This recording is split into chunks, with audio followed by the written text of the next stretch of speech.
जे जवान आणि अधिकारी शहीद झाले आहेत त्यांच्या वीर पत्नी आहे, वीर माता आहे आणि कायदेशीर वारसदार आहेत. त्यांना सरकारचे आम्ही जमिनी देतो कसण्याकरता, वाहण्याकरता, शेतीकरता. या जमिनीवर यापूर्वी मुद्रांक शुल्क लागायचं. सरकारची जमीन ट्रान्सफर करायची असेल तर वीर मातांना, वीर पत्नींना मुद्रांक शुल्क द्यावं लागत होतं. पण माननीय मुख्यमंत्री देवेंद्र फडणवीसजी यांची सूचना होती की हे माफ केलं पाहिजे. महसूल खात्याने हा निर्णय घेतला आणि परवाच्या मंत्रिमंडळ बैठकीमध्ये आता वीर माता, वीर पत्नी आणि शहीद कर्मचारी अधिकाऱ्यांच्या परिवारातील कुठल्याही वारसदारांना स्टॅम्प ड्युटी लागणार नाही, मुद्रांक शुल्क लागणार नाही, असा निर्णय सरकारने घेतला आहे. उद्धव ठाकरेंची असं म्हणाले की काल मुख्यमंत्र्यांसोबत प्रवास झाला एकत्र, त्यामध्ये आमची उच्चस्तरीय चर्चा झाली. अशा प्रकारे फक्त त्यांच्या या दाव्याकडे आमचे मुख्यमंत्री देवेंद्र फडणवीसजी आदर्श मुख्यमंत्री आहेत. माननीय पंतप्रधान नरेंद्र मोदींच्या आव्हानाला साथ घालून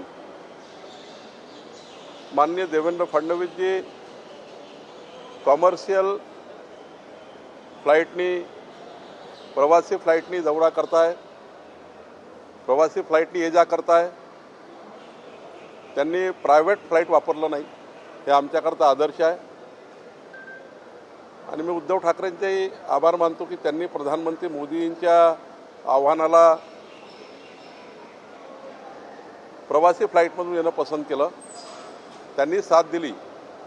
शेवटी हे महत्त्वाचं आहे की देशहिताकरता एखादा निर्णय प्रधानमंत्र्यांनी घेतला असेल त्या निर्णयाला उचलून धरणे. दोघांनी या ठिकाणी प्रवासी फ्लाईटमध्ये येऊन एक आदर्श उदाहरण तयार केलेलं आहे. चर्चा केल्याचा दावा केला तर उच्चस्तरीय चर्चा झाली असं ते बोलले. नाही, चर्चा तर फ्लाईटमध्ये बसल्यावर होत असतं. कधी पारिवारिक होतं, कधी कौटुंबिक होतं.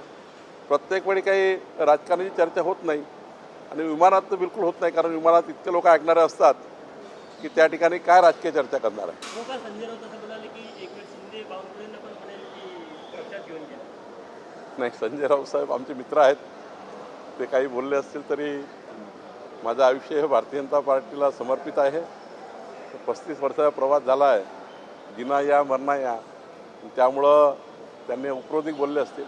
विश्वास नांगरे पाटील यांनी संघाविषयी स्तुती केल्यानंतर आज राज ठाकरे यांनी त्याच्यावर टीका केलेली आहे की आपलं पुनर्वसन करून घेण्यासाठी त्यांनी संघाची स्तुती केली. विश्वास नांगरे पाटील साहेबांनी जे काही भाष्य केलं आहे, मला वाटतं एक आदर्श संस्कार संस्कृती असलेला आणि या मजबूत भारताला ज्या संघाने देशगौरव दिला आहे, आमच्या देशाचा मजबूत कणा संघ आहे, त्याबद्दल जर चांगले उद्गार काढले असतील तर मला वाटतं राज ठाकरे जी असतील किंवा अजून कोणी असतील यांनी वेगळा विचार किंवा वेगळं पाहण्याची गरज नाही. उद्धव सामंत यांनी एक स्टेटस ठेवला, सीएम हातात हात घालून असल्याचं काय नेमकं संदेश कसा बघता तुम्ही? कुठे एकनाथ शिंदे यांनी मुख्यमंत्र्यांच्या एका हातात हात असलेलं एक स्टेटस त्यांनी ठेवलेला काल, ज्या पद्धतीने विमान प्रवासानंतर स्टेटस ठेवा लागला. ठीक आहे, त्यांनी आपली भावना व्यक्त केली असेल, पण आम्ही एकत्रच आहोत. एकनाथजी, आम्ही, देवेंद्रजी शेवटी इतके घट्ट बांधलेलो आहोत की मागच्या 30 वर्षाची भाजपा शिवसेना युती आहे आणि अधिक मजबूत आहे. त्यामुळं तसा त्या ठिकाणी स्टेटस ठेवलं तर फार चांगला आहे. पण शिंदे गटांमध्ये कुठेतरी भीतीचं वातावरण आता या कालच्या प्रवासानंतर तयार झालेलं आहे, त्यातून हे स्टेटस ठेवल्याचं समोर आलं. काहीतरी जोडण्यात काही तथ्य नाही आहे. उलट तुम्ही तर जे आदर्श उदाहरण उद्धवजींनी आणि देवेंद्रजींनी घालून दिलं आहे, आमच्यासारख्या कार्यकर्त्याला तू शिकणार आहे का? आरटीओ संदर्भामध्ये पत्र तुम्हाला 100 अधिकाऱ्यांनी पत्र तुम्हाला दिलं आहे महसूल मंत्री म्हणून. बजरंग खरमाटे आणि काही अधिकारी जे निवृत्त झाले आहेत आणि 100 अधिकारी त्रस्त आहेत. हे नोटोरियस अधिकारी ज्यांच्या कारवाई होणार का? विजय वडेट्टीवार नावासकट त्यांच्याकडे 56 GB डेटा आहे ऑडिओ रेकॉर्डिंगचा असं म्हणतात. मी यापूर्वीच या विषयावर प्रताप सरनाईकजीशी वारंवार बोललो आहे.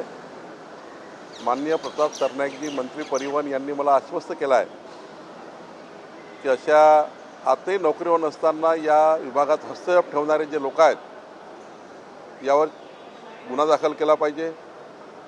केंद्र आणि राज्याच्या उच्चस्तरीय यंत्रणेमार्फत या व्यक्तीची चौकशी केली पाहिजे. हा व्यक्ती अजूनही सरकारमध्ये उच्च पदावर असल्यासारखं वागतो आहे. त्यामुळे याची चौकशी मुख्यमंत्री करणार आहेत किंवा परिवहन मंत्र्यांनी मला आश्वस्त केलं आहे की आम्ही याची चौकशी करतो. तेलगी सर एक प्रश्न साहेब, तेलगी आधुनिक तेलगी कोण आहे आणि तुम्ही मागे लागले त्या सगळ्या घोटाळा बाहेर काढण्यासाठी? मुद्रांक शुल्क घोटाळा जो आहे असे आरोप होऊ लागले, तुम्हीच तो घोटाळा बाहेर काढण्यासंदर्भात नाही, काही घोटाळ्याचा कयास बांधला झाला. ॲडज्युडिकेशनमध्ये ज्या केसेस आम्ही हिअरिंगला घेतो त्या कॉशी ज्युडिशियल पॉवर असतात.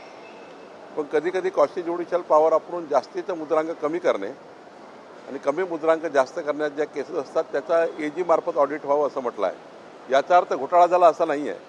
पण यामध्ये तफावत जे निघेल ॲडज्युडिकेशनच्या केसेसमध्ये ती फार मोठी असेल. ही तफावत आहे, भ्रष्टाचार नाही आहे. ही तफावत आहे आणि त्यामुळं कुठं घेऊन जाणं काही अर्थ नाही. आमच्या खात्यामध्ये कुठल्याही पद्धतीचा भ्रष्टाचार मी तर सहन करून घेत नाही. कारण कोणत्याही परिस्थितीमध्ये देवेंद्र फडणवीस सरकार, आमचं सरकार हे पारदर्शी, लोकाभिमुख आणि गतिमान ठेवण्याचा आम्ही प्रयत्न करतो आहे. त्यामुळे कोणताही भ्रष्टाचार त्यामध्ये नाही. फक्त तफावत आहे. ती तफावत आम्ही AGच्या माध्यमातून, अकाउंटंट जनरलच्या माध्यमातून टास्क फोर्स तयार करून 1 एप्रिल 2021 ते 31 मार्च 2025 पर्यंत तपासतो आहे. 31 मार्च 2026 पण तपासतो आहे. त्यामध्ये कमी जास्त केलं असेल तर त्याची दुरुस्ती करू किंवा वसूल करू. कारवाई होईल. होईलच.